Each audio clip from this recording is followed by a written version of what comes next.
Welcome to Radio Who, What, Why. I'm Jeff Schechtman. For George Bush, it was once part of the axis of evil. For Donald Trump, Iran seems only to be part of an axis of firing up his base, placating Israel, and being supine to the Saudis. The Iran nuclear deal was far better and more enforceable than anything we will ever see with North Korea. Iran, according to those on the ground, the IAEA inspectors and other parties to the deal, often referred to as the JCPOA, was a deal that Iran more or less was abiding by. Now, with the U.S. having pulled out of the deal and imposing new sanctions, the Europeans, the Chinese, and the Russians, the other parties to the deal, are trying, along with Iran, to hold all the pieces together. The problem and complexity is that it's about both proliferation and economics. And while the administration is filled with Iran hawks, many of whom still seek regime change in Iran, there's no telling where all of this will wind up.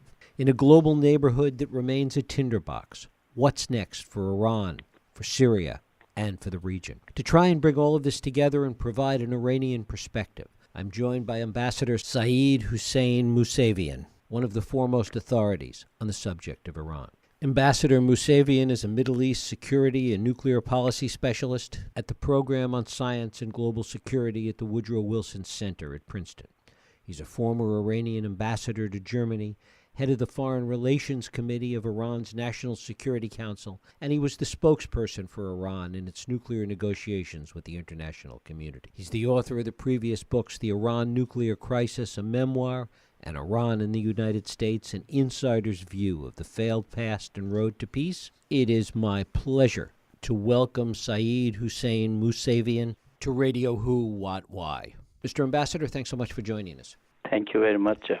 Was there surprise inside Iran with the decision that the administration, the U.S. administration, made to pull out of the deal, out of the JCPOA? Certainly it's something that the administration, that Trump had signaled repeatedly, but the fact that it actually happened, did that surprise anyone in Iran? First of all, Jeff, let me mention that although I'm working at Princeton University, but what I express in this interview and on my op-eds, other interviews, is just my personal analysis and personal view, and this is not Princeton University position. About your question, I would say no, because during the negotiations, 2013, 2014, 2015, there was a big skepticism in Iran whether any deal would be reached or not because of hostile U.S. position. And second, if any deal achieved, whether the U.S. would comply with the deal or not. It was, one of the most important discussions we had domestically inside Iran during the period of negotiation. The reason is that Iranians, after Iran-Iraq war, they have had 3-4 major compromises with the U.S., and the U.S. practically failed to deliver its commitments on all of them.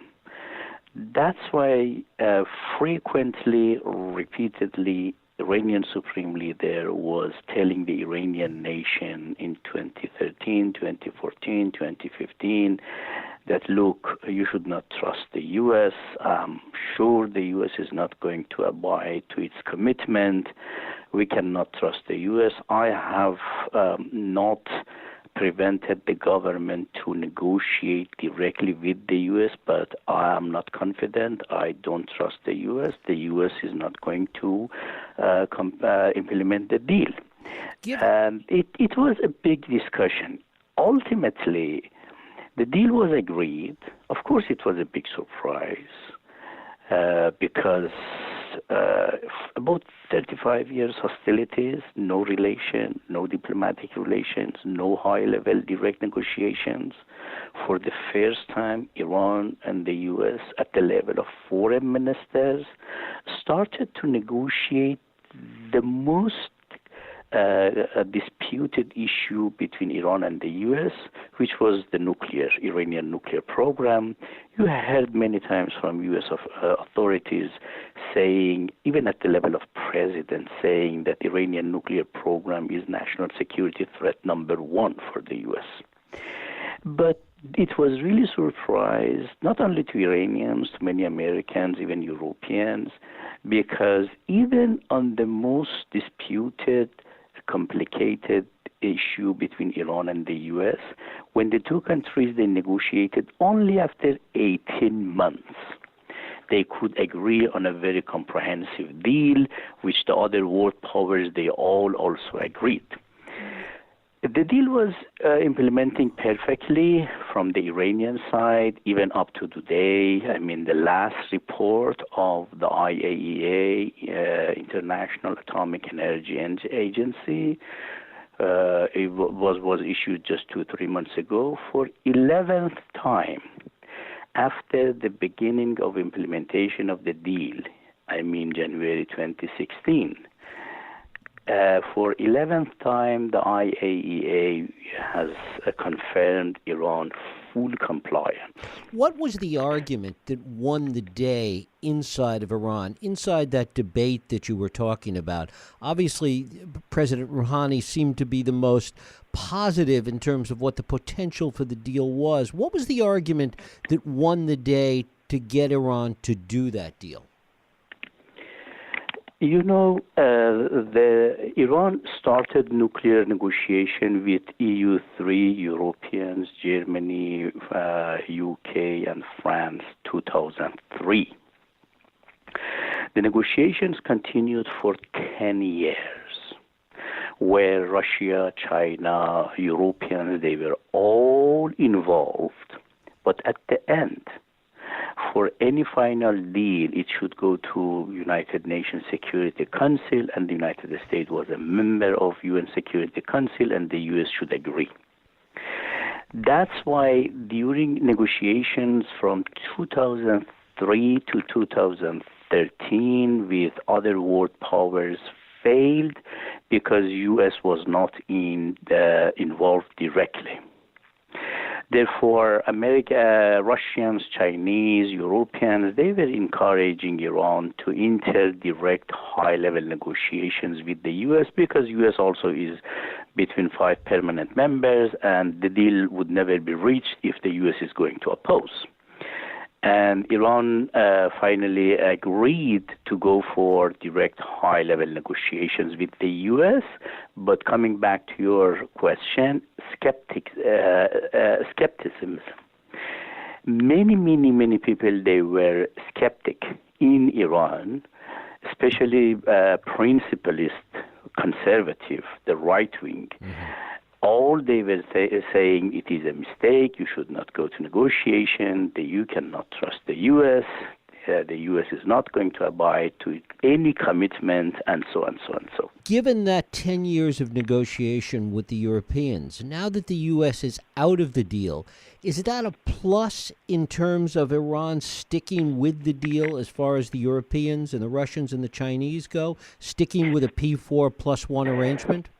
See, Jeff, to understand the Iran nuclear deal, I need to explain one very, very important issue.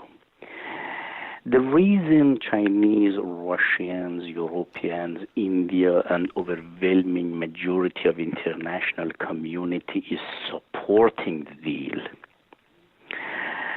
The first reason, to my understanding, is that this deal is the most comprehensive agreement ever reached during the history of non-proliferation.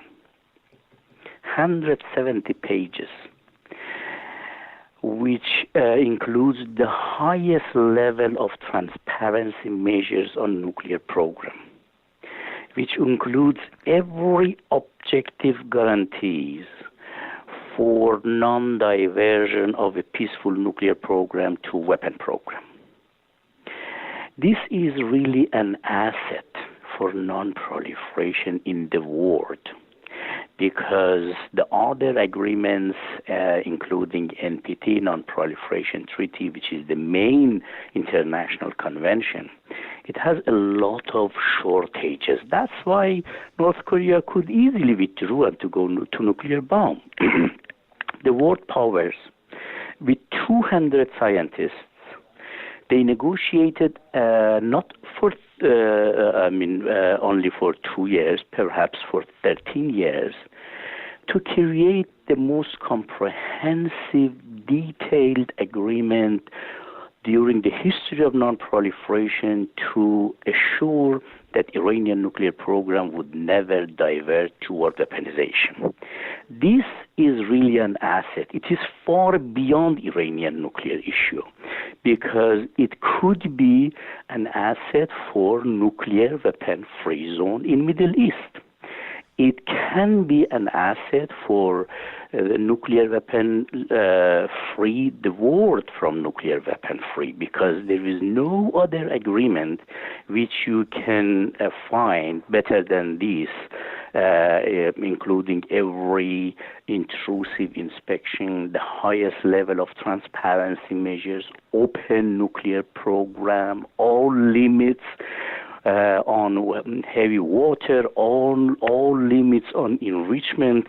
Any country is going to accept Iranian nuclear deal on its nuclear program. That country definitely forever would not be able to go for nuclear bomb. Looking at that agreement, looking at the JCPOA as a model, as you're talking about, even a model for the whole region, is that a powerful argument for Iran to stay in the deal with the Europeans, the Russians, and the Chinese? You know, Iranians, they are going to prove to international communities that first, on any disputed issues with the world powers, including the U.S., they prefer diplomacy, and they are ready to negotiate, and they are ready to be flexible, and they are ready to agree, and if they agree, they would be fully committed.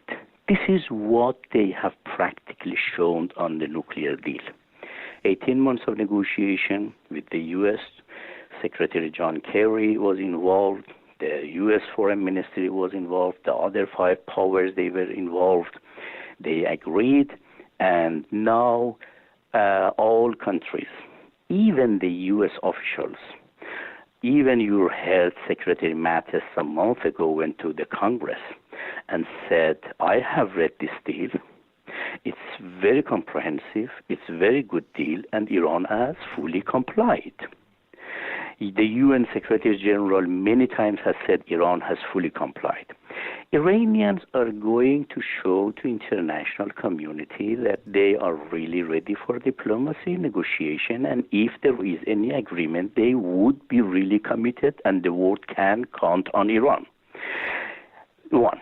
Second, I think this is a good argument for the international community to support the deal beyond Iranian-American disputes, because everyone is convinced already if the countries in the Middle East are ready to accept the same limits and transparency measures Iran has accepted within the nuclear deal, then we would have definitely nuclear weapon-free zone in Middle East.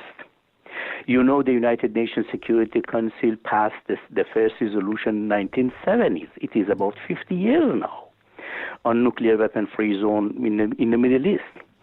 But for 40, 50 years, this initiative has failed. Now there is a document for one country. The best scientists, nuclear scientists of the world, they have negotiated, the best diplomats, all powers, all 5 permanent members of United Nations Security Council, they all have signed, and everyone is convinced. Because this is the most comprehensive agreement of the non-proliferation history, if other countries in the Middle East is going to comply, then we would easily have nuclear weapon-free zone in the Middle East. If I were President Trump, because President Trump was going to fight Obama's legacy. And he was going to say, I am going to create a bigger legacy. Okay. He was going to create an agreement with Iran or the region with Trump brand. Okay, that's fine. But President Trump could come and say, now I'm going to use this agreement to bring nuclear weapon-free zone in Middle East. This could be about President Trump's legacy. Of course, getting Israel or Pakistan to buy into that seems pretty impossible. First of all, Pakistan is not part of Middle East. Second, Israel has supported the nuclear weapon-free zone in Middle East and is the only country in the Middle East with the nuclear weapon. Now, Israel is accusing Iran day and night, and you remember Prime Minister Netanyahu had a press conference claiming that Iranian nuclear program is not peaceful, Iran is after nuclear bomb, and so on, so on. So, okay. Iran is member of Non-Proliferation Treaty, and the sole international agency which is responsible for nuclear program of member of states is International Atomic Energy Agency, IAEA. They all have proved that Iran has fully complied the deal and the Iranian nuclear program is peaceful. And Israel, while Israel is the only country with the nuclear bomb, while other countries in Middle East, they all agree to go ahead for a nuclear weapon-free zone in the Middle East. While this is UN resolution, not once. We have these resolutions for many, many times during last 4 or 5 decades. Why the U.S. should not pressure Israel to accept the same deal in order to bring the willing of international community for zero nuclear bomb in whole Middle East? Why all pressures and sanctions and accusations should be on Iran, which is member of NPT, does not have nuclear bomb, and has signed to the most comprehensive deal of non-proliferation history. Given the sanctions that are being put in place, how difficult is it going to be, in your view, for Iran and the Europeans to be able to continue this deal? It would be difficult because one of the elements of the deal is that all 6 powers, they have been committed. They are committed to deliver economic benefits to Iran in return for such a deal. Now the U.S. is violating the deal. The U.S. is violating the United Nations Security Council resolution. The U.S. is violating 12 resolutions of International Atomic Energy Agency, but worse. The U.S. is punishing the other countries and Iran because of full implementation of a deal which is UN resolution. I mean, this is really strange during the history of United Nations Security Council also, because now a member is punishing the other member states for compliance with a resolution. The other countries, Iran and the other world powers, everybody is complying with the resolution 2231, which is related to nuclear deal, and the U.S. is killing the deal, withdrawing from the resolution, and punishing the other countries because they have shown their commitment to UN resolution. That's why we are getting to a very, very complicated situation. As I understand, Europeans, Chinese, Russians, Indians, and the international community, they want to keep the deal. They want to comply with UN Security Council. They want to support the deal, but at the same time, I mean, the secondary sanctions, if the U.S. is going to implement extraterritorial and punish the other countries because of economic relation with Iran, there would be definitely a big crisis for the future of the deal. The Chinese seem to be anxious to step in and try and pull all of this together. Do they have a bigger role to play than they have so far? I think Chinese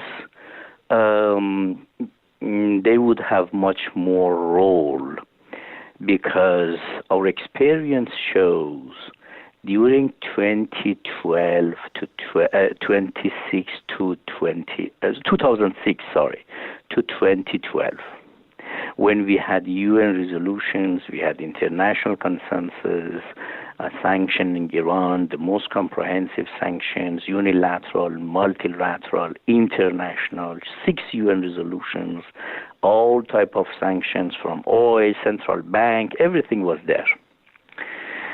However, Chinese economic trade relation from 2006 to 2012 increased dramatically with Iran, while economic trade relation of Western countries decreased dramatically. I mean, for example, the European share in Iranian economy and trade before 2006 UN sanctions was something like 30, 35, 40%. But after 2012, the share of Europeans came down to 10%, but the share of Chinese increased from 10 to 40, 45%. Therefore, China has huge capacity, and I believe this round of confrontation and challenge between the U.S. and Iran would be a little bit different compared to Ahmadinejad period, because this time we have a UN resolution, Iran is complying the resolution, the international community is convinced Iran is a good guy and the US is bad guy because killing a deal. And if Chinese, Russians, Europeans are going to continue economic relation with Iran is based on United Nations Security Council resolution. That's why I think, although I am sure there would be a big challenge because of U.S. secondary sanctions, but at the end, there is a big chance to preserve the deal minus the U.S. How has the termination of this deal, how has it added, or how might it add to growing tensions in the Middle East, further tensions between Iran and Israel, and tensions in the region overall? See, Iranian supreme leader, who is the ultimate decision maker, the U.S. president, he has the same authority, perhaps a little bit less than U.S. president. He said, we would watch the negotiations, nuclear negotiations, and the result. If there is a result, if the U.S. complies with the agreement, then Iran would be ready to start negotiation with the U.S. on the other issues like regional issues. It was the Iranian statement before the deal. Therefore, Iran was watching to see how the U.S. would behave after the deal. If the U.S. is going to fully imply the deal, then this would have created trust on the Iranian side for negotiating on the other regional disputes like Syria, like Yemen, like Iraq, like Lebanon, like Afghanistan, and so. But now, when the U.S. has violated the first highest level agreement agreed between Iran and the U.S. after 40 years. Now Iranians, they say, how we can trust you to negotiate on the other issues, even if there is a negotiation, even if we agree on some of the regional issues, then another U.S. president can come and say, you know what, I don't like it, and can kill it. How we can trust the U.S. with such a system? Is Iran willing to enter into a new set of negotiations with the U.S., looking at a new deal, a new framework? I think if President Trump changes its behavior, complying with the UN resolution implementing the Iranian nuclear deal, Iran would be ready to start dialogue with the U.S., negotiation with the U.S. on the other regional issues to bring peace and stability and in the region, whether we like it or not. The U.S. is a big power in the region and Iran, international power. And Iran is a big regional power, if not the most powerful country in the region. Therefore, at the end, this would be really helpful, positive, constructive for peace, security, stability in the region if the U.S. and Iran would cooperate. We have civil war, we have terrorism, we have failed states, we have the multiple crises in the Middle East. Middle East practically is at the verge of collapse. Libya has collapsed, Syria is in deep crisis, Yemen is in fight. I mean, everywhere we have fight, terror, explosions, disintegration, the threat of this, even between Arab allies. Look at Qatar and Saudi Arabia. And don't forget that it was Arab countries, for example, GCC countries, Gulf cooperation countries, cooperated with NATO attacking an Arab country like Libya. It is an Arab country, Saudi Arabia, UAE, with the U.S. are attacking Yemen. It was Saddam Hussein, an Arab country, who invaded Iran and invaded Kuwait, an Arab country. Therefore, these Arabs are attacking the other Arab countries, creating war, crisis, and at the end, when they fail, they blame Iran. And of course, there's been further conflict of late between Iran and Israel as well. Yeah, the tension between Iran and Israel, Jeff, has been ongoing after revolution. It is not something new. And Iranians, they have been threatening Israel. Israelis, they have been threatening Iran even more than Iranian threats. Israelis, they have threatened Iran. Netanyahu, day and night, is threatening Iran, pushing the U.S. to attack Iran, to bring regime change in Iran, to sanction Iran. But the problem with the U.S. media is that if Iran threatens Israel, this is the leading news number one. If 10 times a day, Prime Minister Netanyahu threatens Iran, nobody cares, Do you think that the Europeans have the political will to stick with this? Yes. I'm totally convinced Europeans have very powerful political will because it is, of course, an Obama legacy, but more it is European legacy. Because Europeans started this nuclear negotiation with Iran 2003. Europeans, they have invested 15 years on this deal. And this is the most important foreign policy achievement of United Europe, European Union. And I have no doubt that the Europeans will have political will, but I really don't know whether they have economic capacity or not. Political capacity, they have political will. The capacity on economic side, we need to watch what's going to happen. What are the impacts going to be of the sanctions on Iran at this point? Definitely would harm Iran, Jeff, no doubt about it. Already Iranian national currency is facing with big devaluation. It is not only because of U.S. sanctions, because just U.S. sanctions started some days ago. Iranian economic system has huge dysfunctionalities and problems from corruption, from too much involvement of state over the economy, not a real privatization happened after revolution. They have a lot of major problems. All these domestic problems coupled with the U.S. sanctions definitely would create more problem for Iran. But what at the end question is that whether the U.S. would be able to bring regime change Iran through sanctions and pressures, I say no, because already the U.S. has tried for 40 years every possible coercion, from cooperating with Saddam Hussein on military war with Iran to providing chemical material and technology for Saddam to use chemical weapons against Iran, to cyber war, assassination of nuclear scientists, economic war, political war, intelligence war.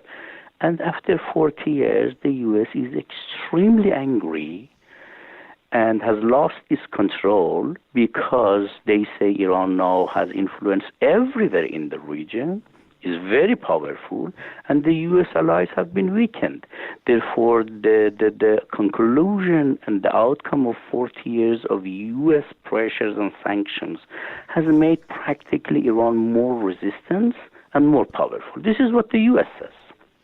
And now President Trump is going to experience what the United States of America has experienced for 40 years, and they have failed. But after 40 years now, we have a deal as an outcome of high-level direct negotiations. Why you are not going to use this one in order to resolve the other disputed issues?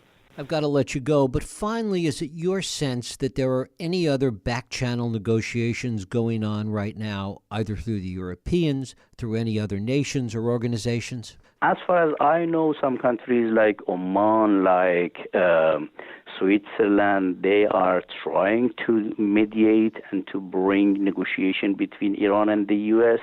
But I heard Iranian foreign minister just 2 days ago said, as far as he knows, there is no back-channel official negotiation direct between Iran and the U.S. Ambassador Hossein Mousavian, I thank you so much for spending time with us today. Thank you very much, Jeff. Thank you. Thank you. And thank you for listening and for joining us here on Radio Who, What, Why. I hope you join us next week for another Radio Who, What, Why podcast. I'm Jeff Sheckman. If you like this podcast, please feel free to share and help others find it by rating and reviewing it on iTunes. You can also support this podcast and all the work we do by going to whowhatwhy.org/donate.